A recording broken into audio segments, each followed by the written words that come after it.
te pasa? Yo no te puedo buscar un limoncito, ¿quieres? Pero un amigo que me ha dicho que va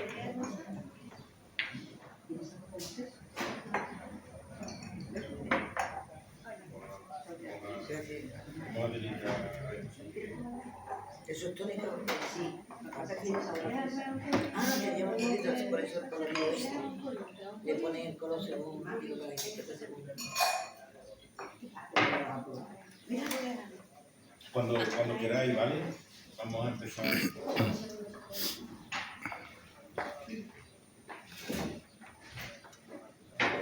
¿Me escucháis bien, verdad? ¿Me escucháis bien, verdad? Sí.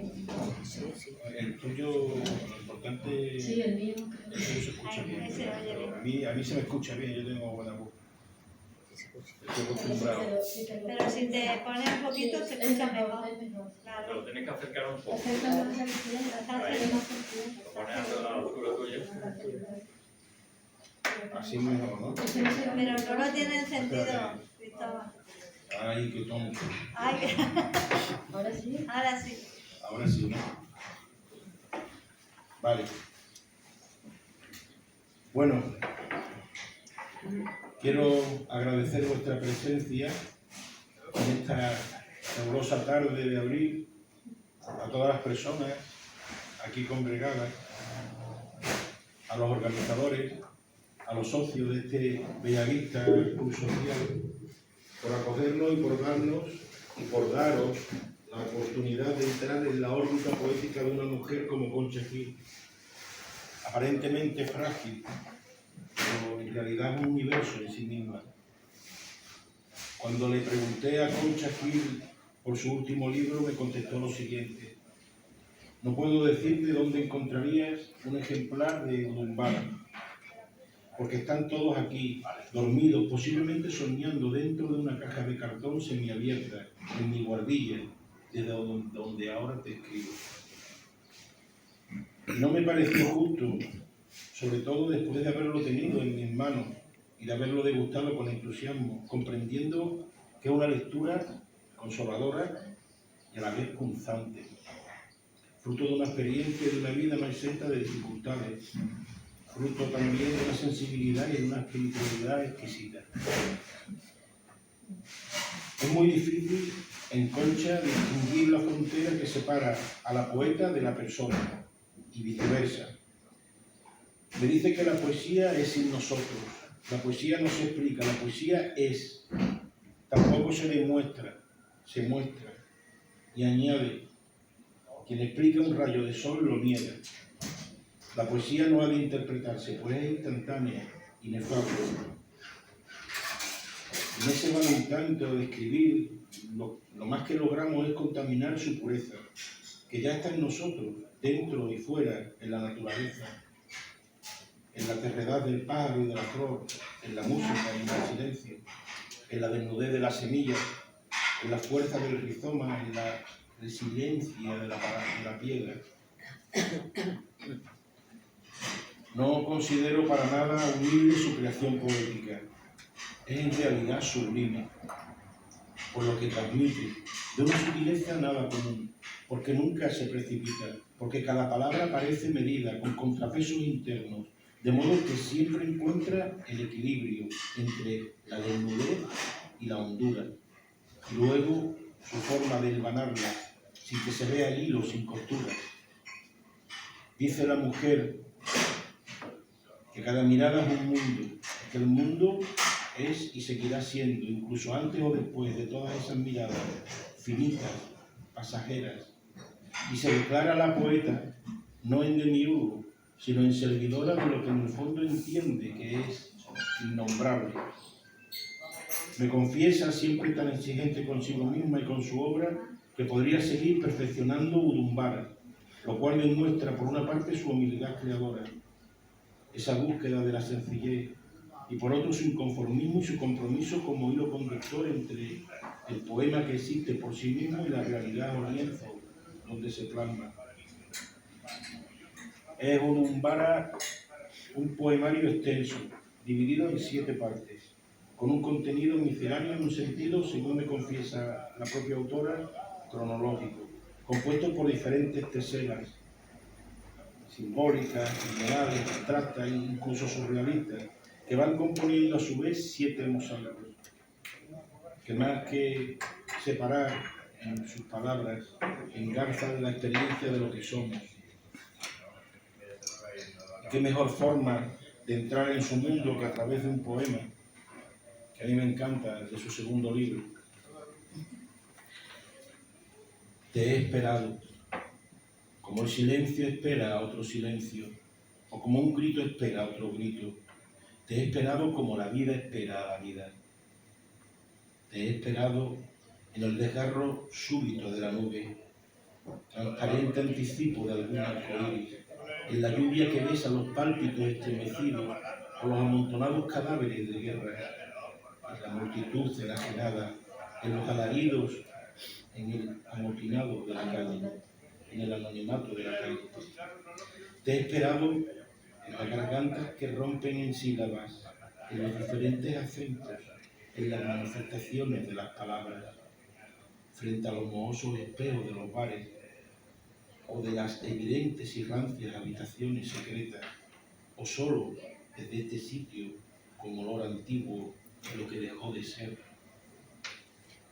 Te he esperado como quien espera lo que no tiene, como quien revienta juegos de infancia y recoge caracolas y cromos y junta años y días para devolverlos a esos almanaques vencidos desde hace tanto tiempo que ya son memoria.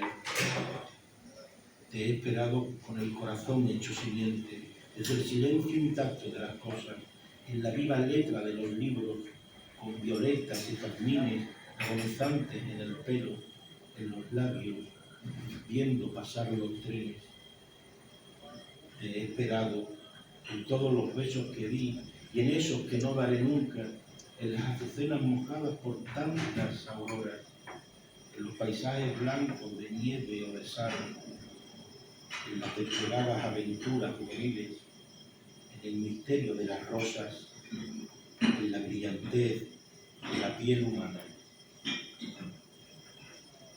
Te he esperado como si fuera a encontrarte de pronto a cada vuelta de calle, en cada rostro o silueta que cruza, como si fueras todas las formas posibles. Te he esperado, ya lo he dicho, como la vida espera a la vida. Y ahora Concha va a hacer su presentación y luego empezaremos con la lectura de los poemas de Urbana, ¿vale? Muchas gracias. Ha reflexionado un poquito de este lado, pero bueno, no pasa. Está muy bien. Está muy bien. Bueno, pues muy buenas tardes. Mi más sincero agradecimiento a todos y a todas las presentes, siendo quienes nos encontramos ahora mismo aquí, justo quienes habíamos estado, ni más ni menos. Por lo que vuelvo a daros las gracias de corazón, y lo digo de verdad. Así como agradezco de corazón al querido amigo Cristóbal Ponce de León la entrañable y cariñosa presentación que me ha hecho, no sé si merecida, y que me señalara y me trajese finalmente a este lúdico rincón de la muy digna y activa Asociación Cultural Bellavista Social Club en Aljaraque, cuyo presidente Rubén García, al que quedo igualmente agradecida, pues ha tenido la deferencia de invitarnos, acogernos y sentirnos pues como en casa. A veces, por algún tipo de suerte, esta jamás casual sino causal, o por ganada vislumbre, cultivamos la apuesta por los libros y surge el envite de la interrelación con ellos, con el libro, resultando ser a través de un libro como aquel viejito cuento que me regaló mi abuelo y que fue mi primer libro, aunque ya tenía los antiguos misales de mi abuela, los únicos libros entonces en casa, todos trasteados e incluso garabateados, pues como digo, fue ese cuento titulado Las marionetas, en el que se me reveló la grafía por primera vez. Es decir, que yo presintiera, ya desde algún atisbo de tierna conciencia, de que allí había algo a descifrar. Ello en esos animalitos que para mí eran en el momento las letras, insectos en interminable procesión que a mis 2 o 3 años yo seguía sobre la página abierta, deslizando mis pequeños dedos, 10 adanes universos, recorriendo, ansiosos, el papel e inventándome mi propia historia. Leía sin leer. Viniendo a ser, como decía, que es a través de un libro que podemos toparnos de frente con nosotros mismos, y esto a cualquier edad, convirtiéndonos de repente en instantáneos protagonistas de un derrame de pensamientos y emociones, entresijos que tan fácil deriva en complejas experiencias y que tantas veces tiene su origen y desarrollo, su espectacular proyección en unas páginas escritas. Por lo que escribir un libro, un buen libro, me digo, ha de partir ante todo de la humildad y del agradecimiento, de la honestidad y de la responsabilidad, de saber si somos dignos de dirigirnos al otro a través de nuestra creación y que ésta se realice como un voluntarioso acto sagrado. Una verdadera entrega de sí, si es que de base somos instrumento válido. ¿Lo soy yo? Me hago muchas preguntas al respecto y también de cómo interactuamos los seres humanos porque intuyo, sé que en nuestra intención va implícita esa capacidad innata que tenemos de construir buenos o malos mundos. Aunque sí, ya entendemos que todo es relativo, pero ineludiblemente nuestros pensamientos se materializan y hemos de ser muy conscientes de ello, ya que la palabra es germen de creación, maná de profundos, delicados, determinantes entramados y estructuras. El poemario que hoy tengo el placer de presentaros tiene su origen en breves anotaciones tomadas en muy distintos momentos y lugares y recogidas en una pequeña libreta que siempre llevo conmigo. Libreta que renuevo según voy colmándola de esos diminutos seres vivos que son las letras, signos que un día descubres como tal, su sentido, y que intentas aprender a través de un léxico, el que sigues ya con fervor a lo largo de toda una vida, advirtiendo cómo la palabra crea mundos en los que vives y mueres y en los que vuelves a alzarte como ave fénix en su naturaleza más literaria.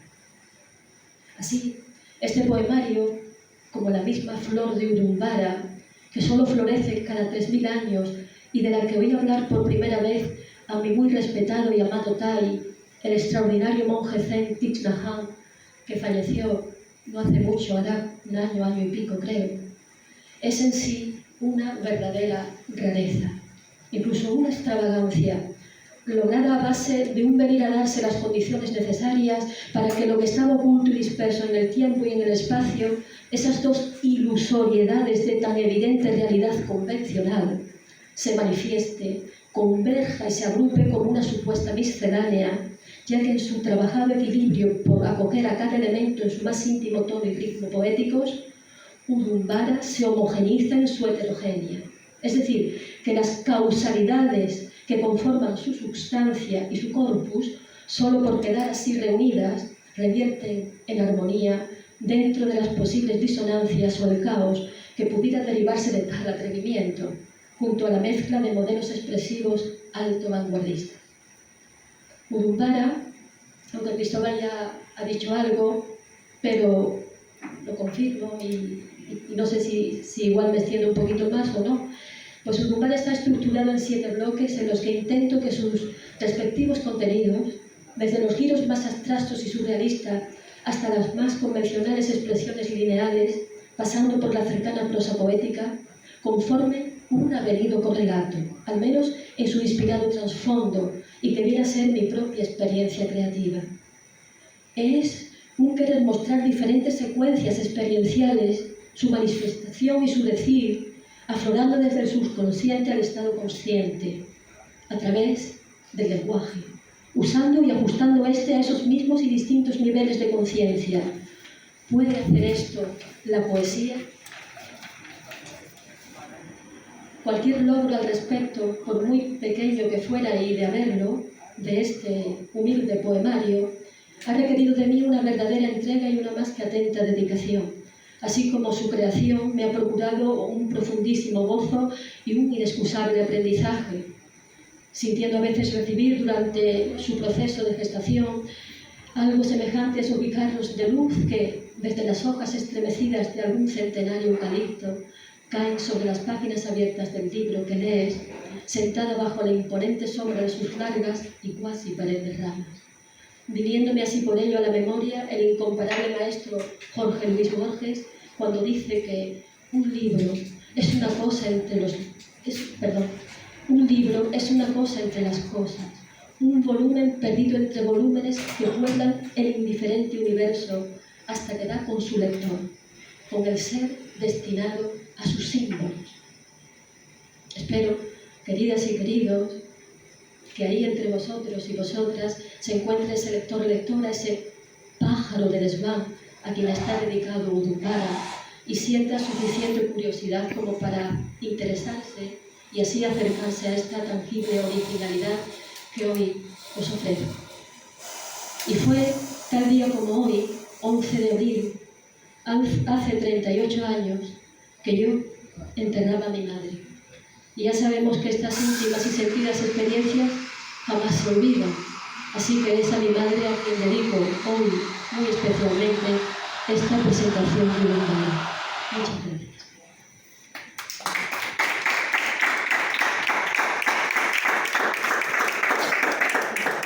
El libro, como bien ha dicho Concha, y en una conversación con ella me comentaba, tiene 7 brotes.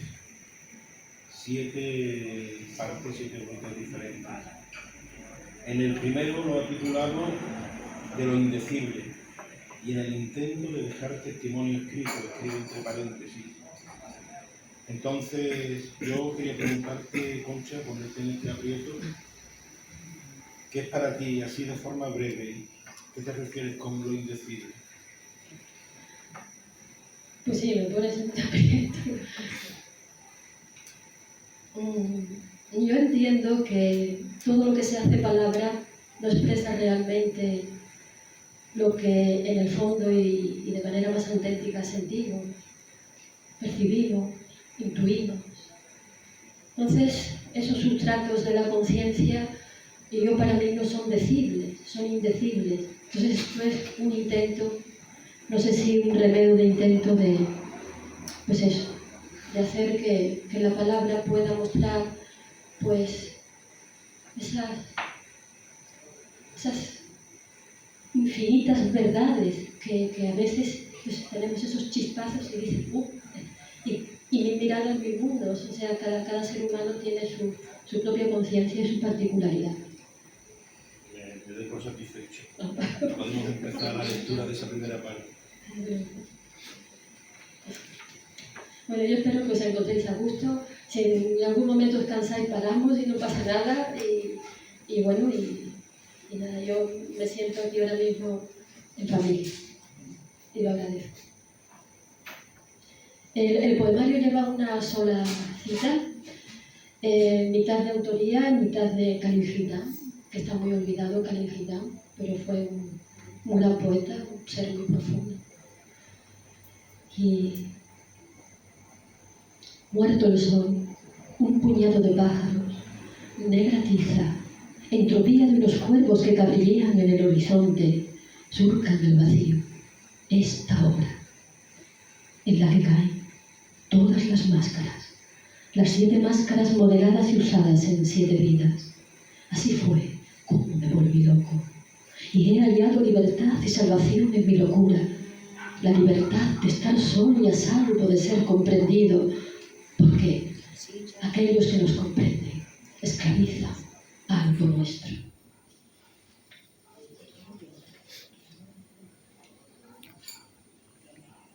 Ver el tierno rizoma asomar por la oscura grieta en proyección vana. Después, ya no sé cuánto tiempo,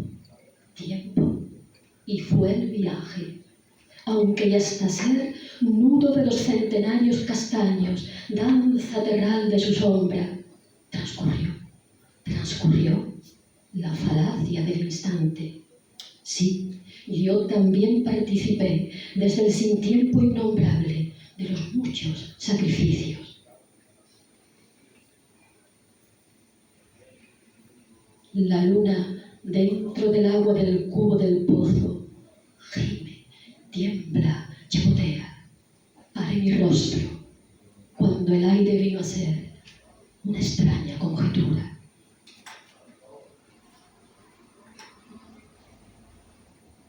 Un marecito de algo, aquel promontorio desde el que partió mi huella, unas aves, el silencio como si comenzara a existir, la conjetura del ¿cuándo?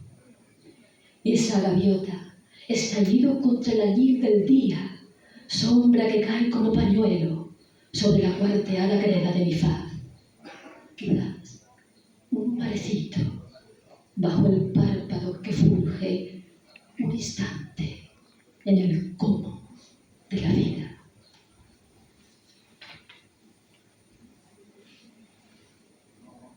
Atlántico. Habrá sempiternas, arcanas mareas, Atlántico alzado en ondulante escorzo. Existirá esa luz, tal vez astillada de ultramarinas lanzas cegadoras, y ave como un pañuelo y su adiós que cruza sin fecha. Habrá, posiblemente ha de haber, eso, y en ello el vacío que disipa toda señal, y no es locura. Red deshilachada sobre las rítmicas olas y unos caballos que hacen sombra en el mar. Y esa, la única a la que me asomo, eternidad y un día.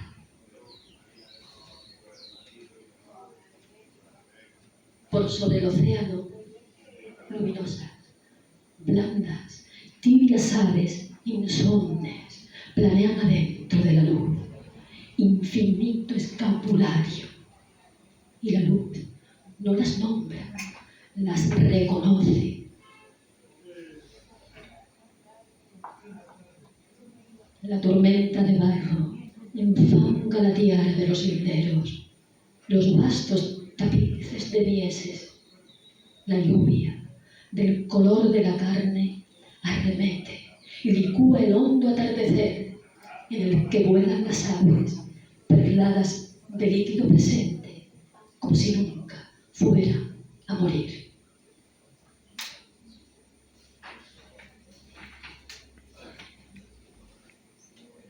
Oigo al pájaro carpintero en su instantánea sequedad horadar la corteza del árbol. Incesante repetición, eterno retorno de lo efímero.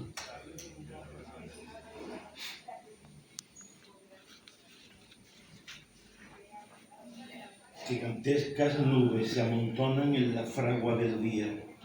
La luz, la caraga exaltación de los cerezos, hoy tan meditabunda. Contracciones de felicidad son los abejarucos. Aguardo el parto de los hermosos monstruos, los gestados enigmas. Sé que hay estrellas que poseen sus propios muertos. Llega como un gimiente de antes de todas las cosas, y así todas las cosas puedes traer con él, como ese reloj con la hora cegada por la luz, o las exóticas mariposas de barro que chispean humildes para los ciegos del día.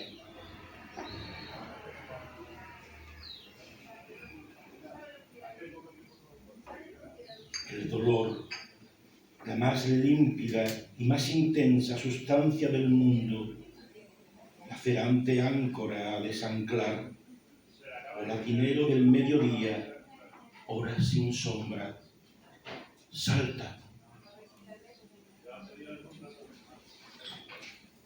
En el sol de la tarde se quemaron mis pupilas y mis dudas. Ya no me defiendo. Ahora vengan los alcaravanes con sus amarillos, grandes ojos cuasi humanos y picoteen, escarben en mis venas y en mis llagas, y ya anochecido depositen sus calientes excrementos en esta vida mía, instante en el que definitivamente abandono el tablero de ajedrez. Concha, ahora vamos al segundo brote del libro. Ella la ha llamado la arcilla animada. Y yo te pregunto, ¿a qué te refieres cuando hablas en este segundo brote de la arcilla animada?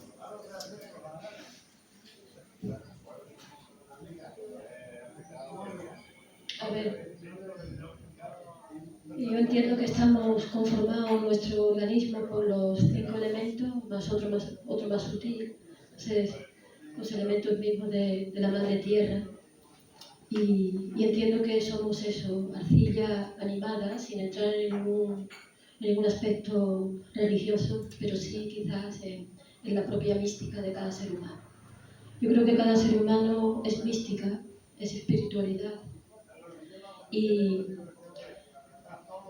se ve abocado en este misterio de la vida. Nacemos, somos ignorantes, no sabemos, y nos creamos todo un mapa por esa misma arcilla animada, es decir, vamos reproduciendo patrones, ADN. Entonces quizás lo llamo por eso, la arcilla animada, porque creo que somos unos desconocidos para nosotros mismos, aunque llevemos nombre y apellido, un DNI obligatorio, pero creo que somos definitivamente un misterio para uno mismo, que no es por lo aprendido, por el concepto, ni por las mismas llagas del sufrimiento ni los placeres, donde yo creo que conocemos nuestra verdadera naturaleza. Y no estoy entrando ni muchísimo menos en ningún plano religioso porque acotaría la verdad que somos. Vamos a seguir con la lectura de esta segunda parte en la que Concha ha escogido 3 poemas. Se llama La arcilla animada esta segunda parte. En realidad son 2. Muerta está la palabra en la noche en que se ausenta el minutero y hace vivo sobre el rastrojo. Descalzos, mis pies estrujan amapolas azabache.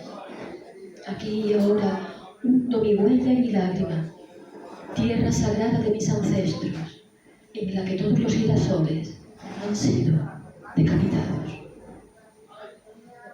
Extraños que lloran a extraños, muertos que entierran a sus muertos.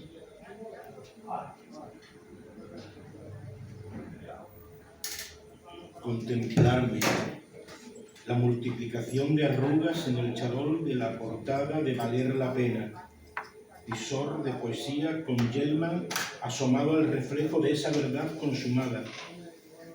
Más allá o más acá, yo, hecha eco de en mí, existiendo realidad dudosa, hasta volverme arena y concha, solo una, que se tragaría el mar, con un estuario de papeles escritos, empapados, mojados, diría el poeta, dándose a luz, azogue, la solitaria hora, y las patitas de los correlimos sembrando una triste grafía en la húmeda turgencia de la orilla con rostro. El tercer brote se llama Mundar y vamos a leer un par de poemas de esa parte, ¿verdad, Concha? Yo creo, sí. No, sí. La lágrima sobre la mesa escritorio, un grito. No es de día ni es de noche. No hay dónde ir ni a dónde regresar. Graznidos de extrañas aves cuelgan del universo. Intemperie de quien se extravió. Solitaria gota de llanto que guardan todos los mapas y se reconoce perdida en su resplandeciente instante de mendicidad.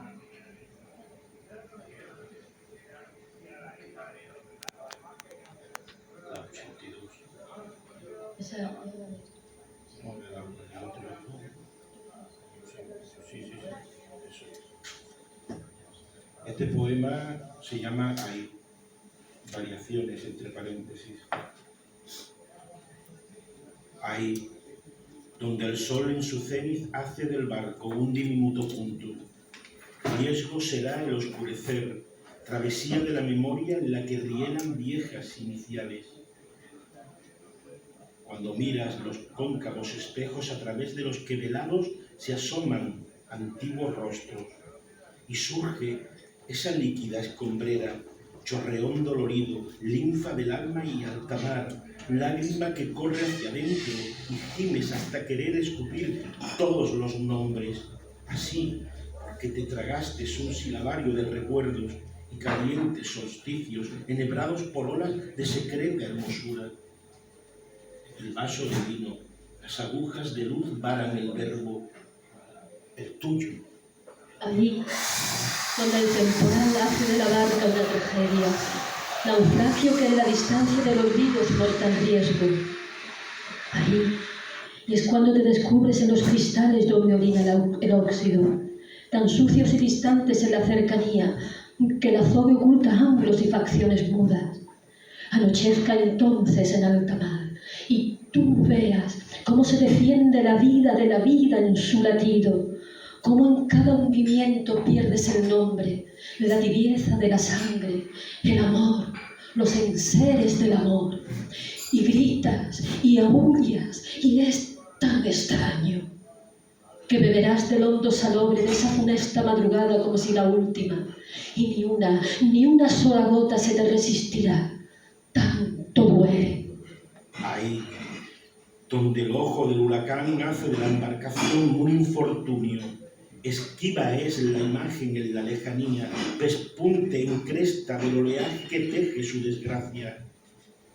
Cuando me miras desde dentro de la profunda borrasca y las sucias mareas salitre que se expande por la helada luna de los espejos, y eso que se intuye y acaba siendo cualquier cosa sin ser jamás salvación y esperanza, ver cómo lucha la vida frente al zozobrar que pierde sus enseres, lo que fuera rojas venas y cuajo de amor, y gritas y aullas, y es tan extraño hasta sorber la pútrida salmuera de la interminable noche y que ni una sola de sus sombras, esos inquisitivos fantasmas, se te resista. Se quedaron 2 o 3 cositas por aquí, las voy a leer. Porque tenía esto doblado y bueno, ya que lo traía. El piar, acaso del ave, en el árbol que deviene. Como un puñadito de carbón, el mirlo sobre la tapia. Un nido de pájaros carboneros en la brecha de la ventana. Un gato, al amanecer y al acecho, tensa la neblinosa abertura. Una monja budista cruza e ilumina fugaz la cuadratura del círculo. La montaña y tras ella el mar, enmarcados en el prístino, desvencijado ventanuco. Contemplación dentro o fuera del marco que desaparece. Abstracción. Mapa de sal.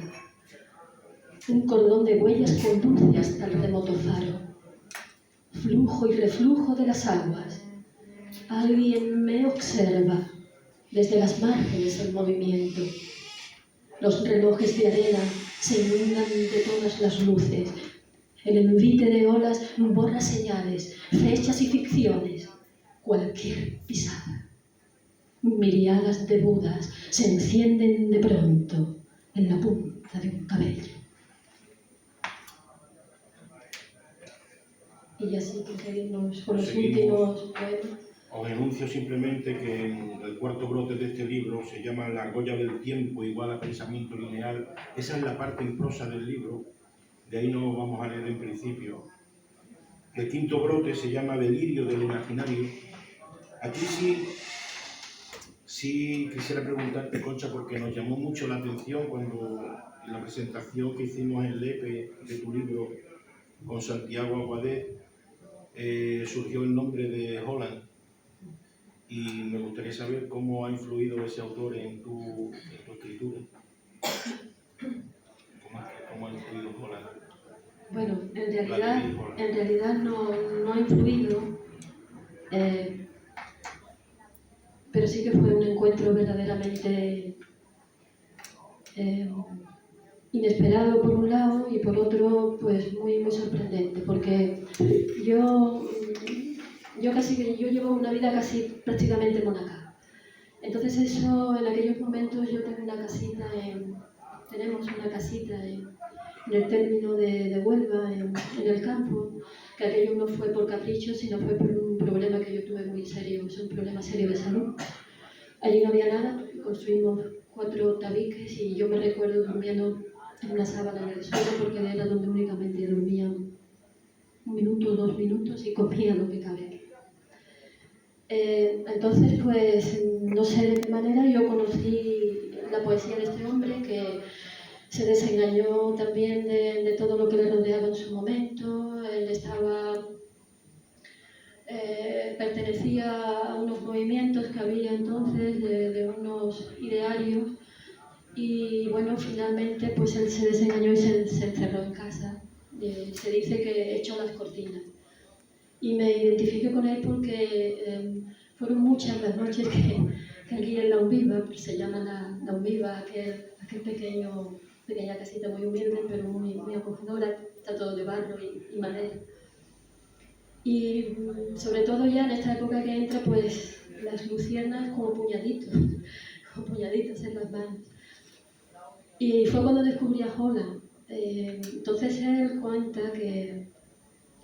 contaba, porque ya falleció, que él por las noches pues entablaba un diálogo muy íntimo con Hamlet, con el príncipe Hamlet, y que esto pues le reportaba una compañía y una serie de visiones y de expectativas de metafísicas que no había experimentado hasta el momento. Y ahí fue donde pues, tuve un poco de identificación, aunque a mí no se me apareció nunca el príncipe Hamlet, pero sí las luciérnagas en la Umbiva. También decir, ya que lo has nombrado y que le tengo dedicado un poema, que Clara Janés, también muy desengañada, que ya ella contaba que ya no encontraba ninguna sustancia en la poesía ni en nada prácticamente, no sé ya sus circunstancias personales de aquel momento cuáles serían, y descubrió a Holland, a Vladimir Holland. Entonces dijo, como que ella renacía como persona, primero, porque primero somos personas y antes que personas somos el ser, y como escritora. Y de tal manera que fue hasta Praga a conocerlo, aprendió checo y todo lo que hay en español, en su grueso mayor, lo está traducido por Clara Janés. Y entonces, pues bueno, ahora al final hay una frase que bueno, pues eso, 2 soledades que se rinden homenaje. Yo no conocía a Holland de carne y hueso, pero no hace falta. Yo creo que conocernos a carne y hueso, ¿hasta dónde podemos llegar? En ese reconocimiento físico, en ese saber al otro físicamente, está bien, pero es que hay mucho, hay tanto más, es infinito. Y bueno, a Vladimir Holland.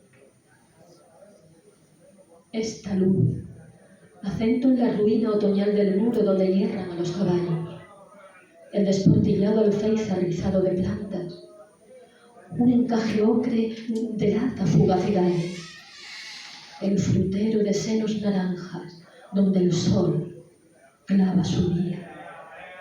Mi mano y este resplandor sin rescoldo de sombras sobre el papel escrito. La lenta metamorfosis de cada suceso, espiral de inmediatos posibles en el rojo alelo del tejado. La humilde lucidez del misántropo pino. Entre tanto, las chimeneas encendidas y las casas vueltas memoria. Y tú, lejano Holland, y ungiste la hora de toda verdad con el azúcar remoto que destella tan verde, secreta alquimia que hoy realiza su sagrada forma y es intuición. Como tú, Vladimir, y yo también, dos soledades que se rinden homenaje, he aprendido a contemplar la nube sin la nube.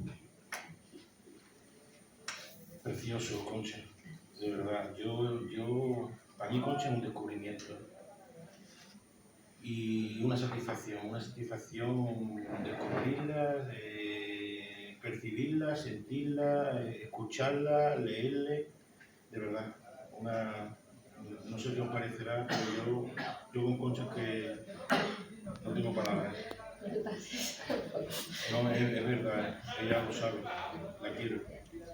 El brote número 6 del libro se llama Lucidez de la locura y entre paréntesis, Concha Clara, exaltación de la palabra, ¿vale? Esta parte es donde encontramos a la Concha más surrealista, quizás a la poeta más suelta, donde juega más con el lenguaje, con las palabras, con las metáforas. Dentro de esta locura hay algunos poemas islas, como esa isla donde se retiró Holland, y uno de esos poemas, es un placer además leerlo, describe lo que ella ha comentado antes, ¿vale? Esa casa de campo, que ella la llama la Umbiva, su casa de campo, lo describe en este poema y voy a intentar leerlo lo mejor posible para que os imaginéis cómo es. Yo he tenido la suerte de ir allí un día, una tarde, y la verdad que yo encontré allí magia. La Umbiva, en este caso nocturno. Entro en la noche de la Umbiva, en sus maduros cuajos centelleantes, estrellas Pegasus que cabriolan y escapan del solitario cuenco de mis manos, sumidas en la sombra de mis hondas pupilas aún más oscuras y huérfanas.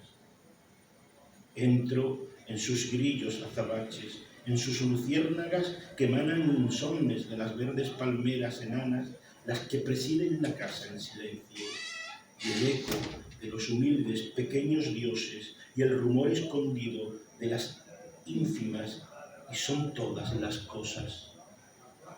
Entro en sus hormigas que procesionan a la hora de los búhos, en el rozar de sus patitas de hilo en polvo, trazando sendas como gruesos e interminables pendulares falos humanos y arcaicos e imposibles signos que comulgan enigmáticos con el rastrojo de marinos fósiles bajo una caliente intemperie de astros y media luna ahorcada adentro del dulce verano sin sueño.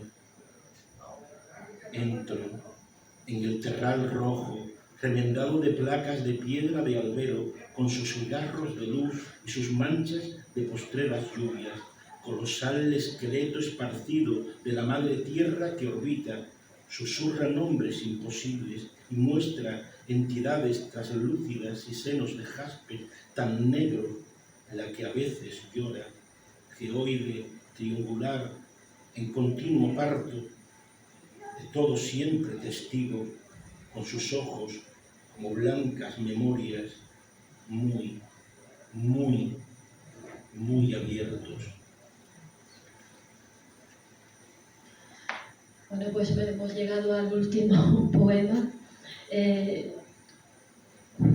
Tengo que decirlo, no son de los más abstractos, aunque están al final. No me atrevo a leer.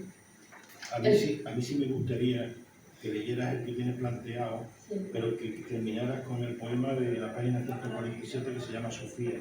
Me encantaría que terminaras con Sofía para que ellos tuvieran una idea de esa rama tuya. Esa desestructuración del lenguaje y que no se caiga el poema, ¿no? Eso es. Que ya es bastante. Porque es decir, eso que yo quería decir.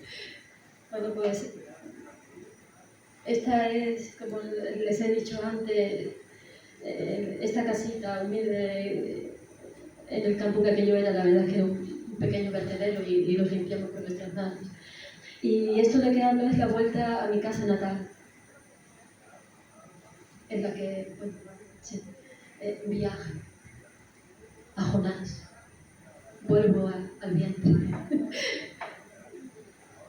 Regreso a la mota de polvo, al desván amarillo.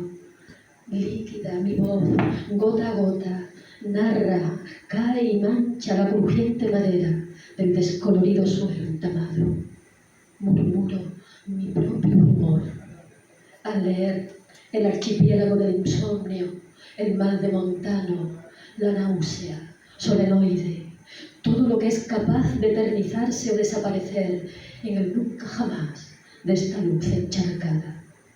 Del descascarillado de las paredes se desprenden infinitos círculos de flogel, rostros de niños perdidos, animales de criatura simiesca, arcoíris de túrdigas apergaminadas, conjeturas y esperanza tan imprevistas y desesperanzadas, del que apura su última copa y de donde escapa al fin, brotado en sudor, Brunsai. Las viejas teclas del descoyuntado acordeón que tocaron un ciego en la calle Sierpes de Sevilla, el circense trombonista y su gato de mirada gris y taciturna, un elefante azul con sentimientos rosas y aquella amiga enemiga, adolescente, de cinismo tan atroz.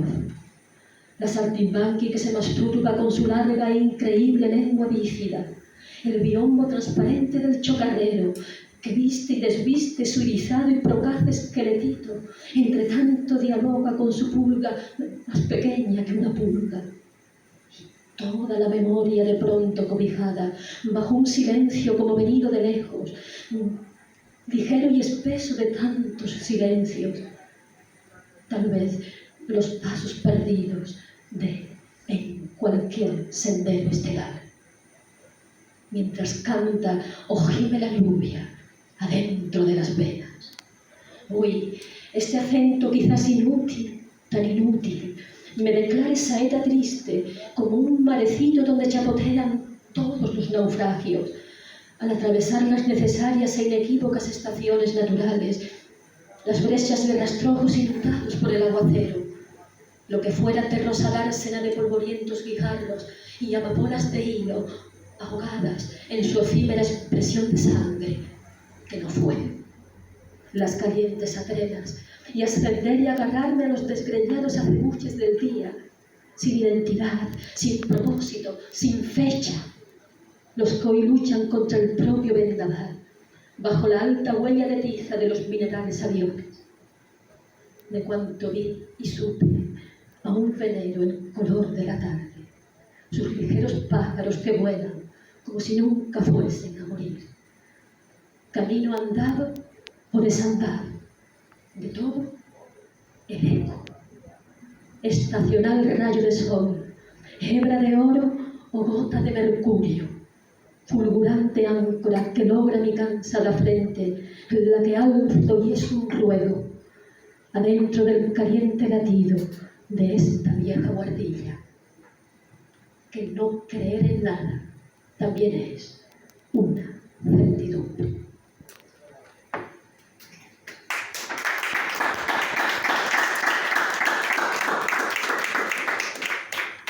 De Sofía y ya terminamos. Si a ella no le parece demasiado.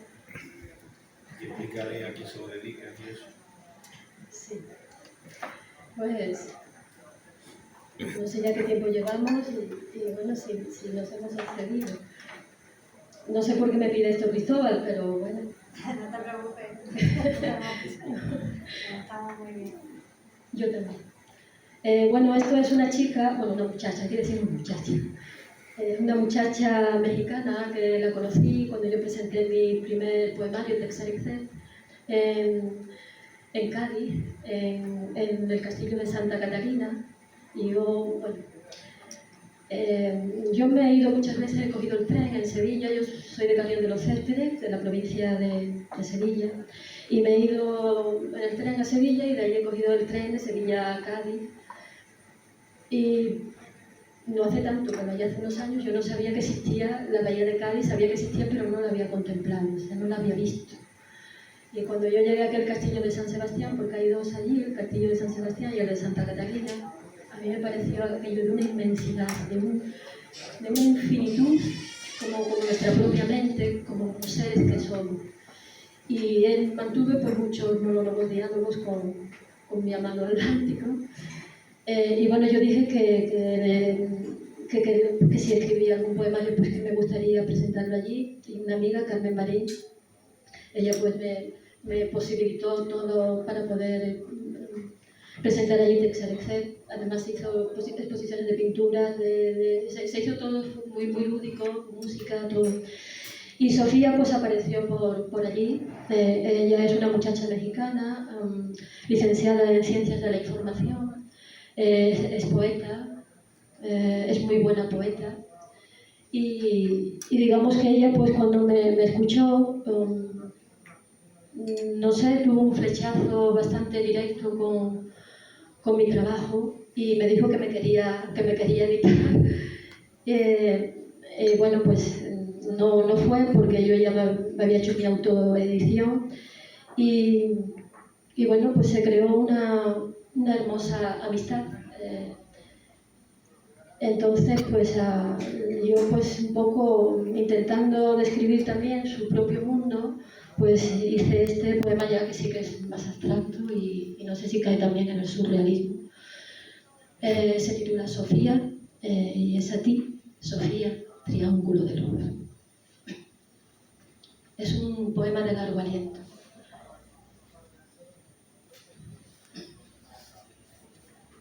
Te pusiste a crear astros, a concebir mundos. Astrolabio toda tú de carne, echada a la mar de la entelequia. De mi urga fuiste en el ojo del gran torbellino. Tú, a sacar las cosas de sus sitios, a alumbrar. Tú, a los sitios, sacarlos de sus cosas. A un verso y reverso, moverle el eje a la vida, a la muerte. Circunnavegaste el lado de acá y el lado de allá.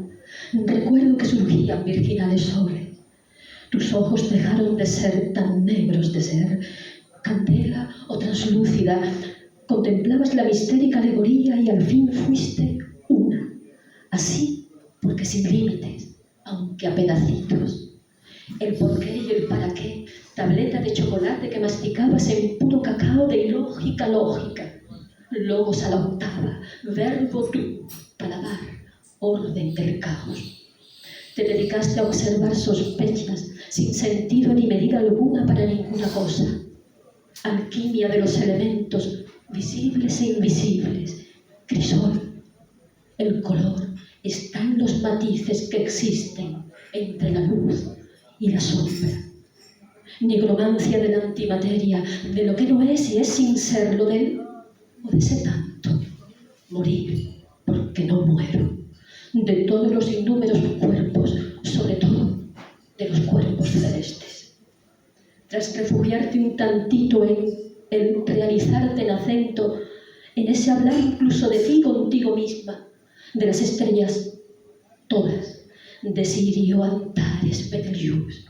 Pocos saben que la X de galaxia es la misma que la de sexo.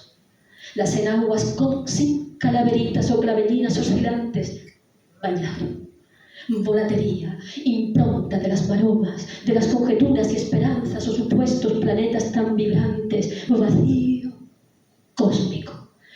Profanos, sagrados relieves, terrenal mística amnistía, lunas de septiembre, estanques encharcados en nenúfares, Monet sin Monet. Urgida la emergencia de las configuraciones post-posters y renacida como si tras una batalla de eternizado, mirarte, observarte llegaste en las oscuras subatómica materia de los brillantes electrones, protones, neutrones, quarks, tantitos cuánticos. Llegaste a ser, viniste a ser, autocreación, autodestrucción. Universo, mandala de tu sino por un día y o una noche, eternidad de los blandos relojes, con, sin Dalí e iconografías y delicias del bosco, y jazmines y violetas marchitas en caminos trasnochados o tan diminutos, grandes lo pequeño. Niñas Penélopes en todas las estaciones de trenes y o de otoños. Maletita de cartón, expuesta al orbe. Unicornio orbitor, tan solitario. Alfabeto del nunca jamás, o bien lengua de todos los posibles. Y me miras.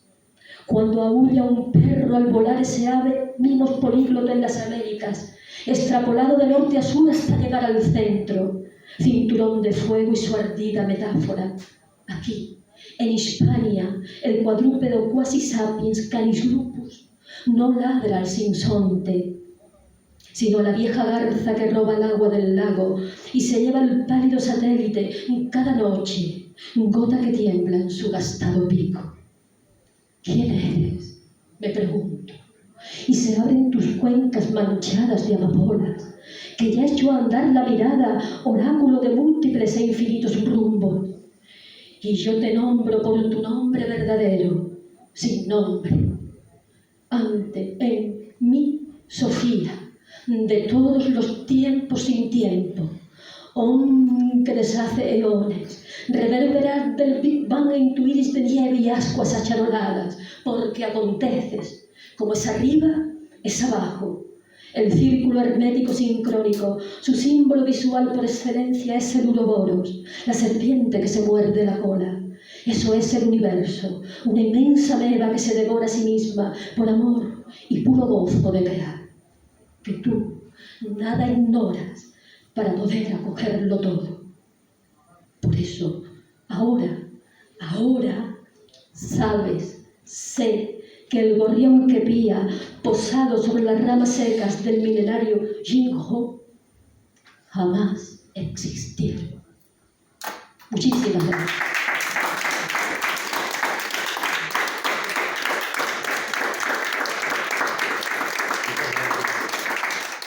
Si queréis hacer alguna pregunta a Concha o algo que os haya quedado o apetece decirle algo, pues para el momento. Sencillamente corta pero intensa. Me ha encantado. Pues muchísimas gracias. ¿Con quién tengo el gusto de hablar? Fali, Fali. de los Santos. Neida. Neida. Pues muchas gracias. Encantada. Es un poemario que yo entiendo que es muy abstracto, tiene giros, por eso le metí lo de la prosa poética, que es lineal. Y quería, pues bueno, es una miscelánea, y bueno, no lo he dicho todo porque al final es que claro, es no principio, al final es la última vibración, no principio, no fin, una flor alzada, la urumbara, ¿no? No sé si cómo tenía que acabar, pero bueno, me he emocionado tanto con esto. Y la urumbara es una, lo he dicho antes en la presentación, es es que no se sabe si es una flor, es un misterio que solo surge en la Tierra, en nuestro planeta, cada 3000 años. Yo cuando lo oí al monje zen Thich Nhat Hanh, porque él no quería que se le dijera maestro, pero era un príncipe, decían que de Thich Nhat Hanh que había que verlo caminar descalzo, porque caminaba como un verdadero príncipe de la humildad. Sí. Yo les invito a que busquen algo de Thich Nhat Hanh, porque hay muchísimo. Y entonces cuando él, por primera vez, creo que leí algo en lo que él reflejaba la Urumbara, y yo me maravillé del misterio, porque considero que los seres humanos somos esa Urumbara, que estamos aquí no por casualidad, sino por causalidad, y que somos la oportunidad de nuestras propias vidas, y que es una oportunidad única.